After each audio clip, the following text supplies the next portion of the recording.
Olá, a respeito de formações profissionais e requisito para o exercício profissional na área da saúde, mais especificamente na psicologia e na análise do comportamento, comparando o Brasil com os Estados Unidos e também com o Canadá, há muitas distinções e é importante que elas fiquem claras. Por exemplo, na psicologia nos Estados Unidos, a pessoa só é considerada psicólogo a partir de pós-graduações estrito sensu, seja mestrado e ou doutorado. Em alguns estados, a pessoa só tem autonomia plena de trabalho como psicólogo se tiver um doutorado. Em outros, já se admite um mestrado. E veja que eu estou falando de psicologia na área clínica, atuação na área clínica, porque na área das empresas, organizacional ou na área das escolas, as exigências são menores. Em alguns estados, até mesmo uma pessoa com formação a nível de bacharelado pode trabalhar de forma autônoma, acontece. O mesmo também no Canadá, porque a preocupação deles é muito grande com essa questão clínica e a formação deles é diferente. A graduação deles é genérica, mesmo que eles façam algumas matérias que têm afinidade com a área da psicologia na graduação, eles não saem psicólogos após terem cursado uma graduação, como acontece aqui no Brasil. E os próprios conselhos para inscreverem algum psicólogo de forma autônoma precisam que esse psicólogo tenha um mestrado ou doutorado. Isso acontece em outras profissões, mas eu estou falando de forma específica da psicologia nesse momento e da análise do comportamento, que aliás é separada da psicologia nos Estados Unidos de forma bem clara e legal. Então, entendam, às vezes a pessoa faz um bacharelado na área de exatas, em matemática, administração, sociologia, mas ela vai e faz um mestrado em psicologia, um doutorado em psicologia, ela vai ser considerada um psicólogo. Aqui no Brasil não, aqui no Brasil eu que sou, por exemplo, bacharel em Direito, licenciado em Pedagogia e tenho mestrado em Ciências Públicas e Processos, mestrado jurídico, eu não posso, se fizer um doutorado em psicologia, me considerar um psicólogo. Eu posso falar que tenho doutorado em psicologia, posso falar que sou doutor em psicologia, mas eu estarei às vezes levando as pessoas ao erro de achar que pelo fato de eu ser doutor em psicologia, eu sou psicólogo. Aqui não, aqui eu preciso passar por uma licenciatura ou um bacharelado a nível de graduação, o que é redundante, mas enfim, para ficar claro, e em psicologia, para ser um psicólogo. Aliás, dos mais de 400 mil psicólogos que temos no Brasil, segundo dados do próprio CFP, a grande maioria não tem mestrado e doutorado, a grande maioria não cursou mestrado e doutorado. Então, é muito diferente quando a gente fala de formação acadêmica e profissional. Por isso que é muito ético e seria muito responsável e honesto da parte das pessoas que quando elas fizessem uma pós-graduação estrito sensu ou até mesmo lato sensu numa determinada área, fizessem ressalvas na sua apresentação, tivessem esse cuidado para não levar os outros ao erro, principalmente os consumidores da sua prestação de serviço, do seu serviço. Só que muitos não fazem e muito pelo contrário, se aproveitam disso, se aproveitam do desconhecimento e às vezes até induzem as pessoas aos erros, lamentavelmente. Mas nenhum mestre ou doutor ou pós-doutor em psicologia sem uma graduação em psicologia vai ser psicólogo no Brasil, vai conseguir se inscrever em algum CRP da sua região. Não vai, porque o requisito, conforme está na lei desde 62, é uma graduação e ponto. Aliás, a maioria das profissões no Brasil, quase todas, exige uma graduação para o exercício profissional pleno e autônomo, independente de mestrado, doutorado, pós-graduação lato sensu, supervisão, coordenação, etc. Diferente dos Estados Unidos, onde o requisito da supervisão está nas leis. Diferente do Canadá, onde segue o mesmo ritmo. O psicólogo tem que fazer mestrado ou doutorado, tem supervisão, com exceção de organizacional, com exceção de psicologia escolar, coisas assim. Então, se eu, por exemplo, quiser ser psicólogo no Canadá, eu não preciso fazer uma graduação no Brasil. Basta eu fazer um mestrado ou um doutorado no Canadá, ou ter um mestrado ou doutorado de qualquer outro país e fizer a convalidação desse curso no Canadá ou nos Estados Unidos, preencher os demais requisitos da lei, que não vem ao caso para esse vídeo, e exercer a profissão sem ter feito uma graduação. Já de lá para cá, o psicólogo de lá para cá, mais renomado que seja, se não tiver feito uma graduação em psicologia, ou uma graduação mais próxima da psicologia, com matérias afins, enfim, se ele não tiver a sua graduação de lá convalidada aqui, reconhecida aqui a nível de graduação, ele não vai conseguir ser psicólogo aqui. Não vai. Não estou dizendo que ele deva vir, ou que ele tem interesse, não é isso. Estou dizendo que ele não vai conseguir. Ele pode ser um psicólogo com anos de experiência, livro, renome, mestrado, doutorado em psicologia, mas se a graduação dele lá não for reconhecida aqui como uma graduação em psicologia, o que só será se ele tiver uma graduação com muita proximidade, e mesmo assim corre o risco de ele ter que fazer complementação, ele não vai conseguir. Percebam o tanto que é diferente. Enquanto uma pessoa que fizer uma graduação em psicologia, mesmo que nas coxas, sem estudar nada, sem aprender quase nada, vai ser psicólogo e vai trabalhar de forma autônoma e vai abrir um consultório do lado do psicólogo que graduou no Brasil e fez mestrado, doutorado. Porque aqui a regra é diferente.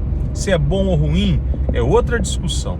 Até porque a oferta de mestrados e doutorados nos Estados Unidos e Canadá, principalmente nos Estados Unidos, é infinitamente maior do que no Brasil. O acesso é muito maior. Então, as pessoas já fazem graduação lá sabendo que tem que fazer mestrado e doutorado. Já fazem graduação lá com um pé no mestrado e no doutorado. Os mais caros são caríssimos e muito difíceis de serem acessados, mas aqueles mais baratos que aceitam até o Zé Ninguém, tem a rodo, tem os EADs, tem a rodo. Você pode fazer até daqui do Brasil um EAD, faz lá e aí depois você muda para lá e preenche os outros requisitos da lei. Então assim, percebam, no meu caso, que tem uma graduação e um mestrado reconhecido no Canadá, convalidado no Canadá. Então eu sou bacharel no Canadá, sou mestre no Canadá. Vamos imaginar que eu faço um doutorado em psicologia no Canadá online. Não sei se tem, mas nos Estados Unidos tem. Ou faça dos Estados Unidos. E aí convalide no Canadá. Pronto, psicólogo no Canadá. Não preciso fazer a graduação lá, percebem? E a análise do comportamento segue o mesmo parâmetro. Existem graduações em análise do comportamento, mas ninguém nem se preocupa com isso, porque não importa muito a graduação. Desde que o cara faça mestrado em análise do comportamento, doutorado em análise do comportamento ou afins, etc., ele é o analista do comportamento lá, aonde há a regulamentação da profissão. Estou falando dos Estados Unidos, nos 31 estados que a profissão é regulamentada. Entendem a diferença? A graduação para eles é genérica, é um braço do ensino médio, do high school, só que a nível superior. E a pós-graduação lato sensu nossa é uma pós-graduação para eles que não tem muita validade lá neles, lá, os cursos de pós-graduação lá deles, não são os nossos, os deles, na área da saúde. São meio que certificações, como se fosse um curso de extensão, porque o que vale para eles mesmo, para o exercício profissional, é mestrado, e o que vale para eles para fins científicos é doutorado. Doutor é cientista e mestre é trabalhador. Essa é a realidade deles, em linhas gerais. E é muito mais acessível para eles isso. Então, você quer se tornar um profissional? Saiba que a graduação é uma escada, mas o topo é o mestrado e ou o doutorado, a depender do contexto. Diferente da gente. Fez graduação, chegou no topo e vai embora. Ah, quero fazer mestrado, doutorado, faz, mas aqui a maioria dos mestrados e doutorados são para sala de aula e para pesquisa. Sala de aula desvalorizada, pesquisa super enfraquecida, não estou falando de questões políticas, dinheiro curto, né? Então, por isso que você tem no Brasil um percentual de mestres e doutores ociosos, trabalhando em outras áreas, ou pedindo emprego em instituições privadas, implorando ali, ó. Por quê? Porque as universidades públicas não têm mercado, não conseguem absorver esse monte de mestre e doutor acadêmico para os seus quadros, seja para fazer pesquisa, bolsa não tem suficiente do CNPq. Então, assim, porque o mercado é diferente. O mercado de mestrado nos Estados Unidos é para fins profissionais, é requisito, é como se fosse uma graduação. E o mercado científico nos Estados Unidos é doutorado. Só que lá tem campo, é diferente. Na análise do comportamento é a mesma coisa. E aí, quando as pessoas vêm para o Brasil querer dizer que tem que ter mestrado, doutorado na área da análise do comportamento, estão sendo estelionatários, mentirosos, e não te contam a verdade, né? Sob o pretexto de qualidade. Não é questão de qualidade, é que eles querem trazer o que interessa mais para eles, para alguns, para você ficar na mão deles. Agora, quando interessou para eles, mas eu desmascarei, eles diziam que só psicólogo podia ser, uma coisa que nunca foi nos Estados Unidos assim, aí eles ficaram calados, aí eles trouxeram essa verdade da cabeça deles e pronto, porque são mau caráteres. E depois foi desmascarado até pelo próprio CFP, e todo mundo teve que ficar se escondendo, fingindo que não falava isso, apagando mensagem, apagando post, etc. Então percebam, a nossa realidade é diferente. O médico aqui não precisa de mestrado, o advogado, o juiz, o engenheiro, ninguém, o psicólogo, ninguém. Porque graduação preenche o requisito legal e te prepara, de certa forma, com muitas deficiências, para a prática. Lá para eles não. Para eles não. Para eles o mestrado é que prepara para a prática com as deficiências deles, a supervisão deles, eles entendem que supre algumas dessas deficiências e ponto. Mas aqui nós não temos essa obrigatoriedade. Aqui nós temos a faculdade da supervisão, para quem quiser, quem puder, etc. E aqui mestrado e doutorado não te prepara para nada, para a prática. Meu mestrado em Direito me ensinou a advogar, não contribuiu em nada para a minha advocacia. Contribuiu para outras coisas. Como a maioria das pessoas que eu conheço que fazem mestrados acadêmicos, doutorados acadêmicos, confessam, e se tiverem responsabilidade ética e verdade, vão dizer para vocês, não me ajudou em nada na prática. Contribuiu para a minha intelectualidade, contribuiu para isso, contribuiu para aquilo, mas para a prática contribuiu de forma indireta, né? Porque se você tem um conhecimento X naquilo, tudo bem, vai te ajudar na sua prática, dependendo do que você faz. Mas de forma direta, não contribui porque não é para isso. Não é? A não ser que você seja professor, sua prática seja professor. A não ser que a sua prática seja campo de ciência, pesquisa. Aí beleza, mestrado e doutorado é para isso. Com raríssimas exceções dos mestrados e doutorados dos programas profissionais, que são a grande minoria. A análise do comportamento só tem um, por exemplo. Então, quando as pessoas trazem essas mentiras, essas falácias, é com base nisso, né? Medicina, o cara tem que fazer a graduação genérica, depois ele faz mais 3 a 7 anos de residência, quer dizer, então assim, a formação deles é totalmente diferente lá. Em alguns aspectos tem coisas comuns, concomitantes, mas em linhas gerais é muito diferente. E a diferença básica é essa. Enquanto para nós requisito legal é graduação, para eles requisito legal é mestrado e ou doutorado, a depender do contexto. E supervisão é prevista em lei, obrigatória. Para nós é facultativo. Então, isso é muito importante que as pessoas entendam isso. Isso não quer dizer que o nosso profissional graduado não tem qualidade. Isso não quer dizer que o profissional deles, mestre, tenha qualidade. Isso vai depender do ser humano, de onde cursou, do que já trabalhou, da sua experiência, aptidão. Depende de um monte de fatores, como em qualquer área. Às vezes o cara mais renomado não tem caráter, não tem ética, e isso interfere no seu exercício profissional. Às vezes o cara tem caráter, ética, uma formação galáctica, top das estrelas, mas ele não tem aptidão, ou ele não gosta, ou ele não aprendeu, foi levando nas coxas pelas beiradas. Então assim, não é assim, não é? Tem o título, tem a formação e sou bam. Agora é claro, se é um requisito legal, não dá para suplantar. E claro, em linhas gerais, a partir de mais formações que você tenha, você está mais preparado, claro. Senão formação não serviria de nada também, não é isso que eu estou dizendo. Serve.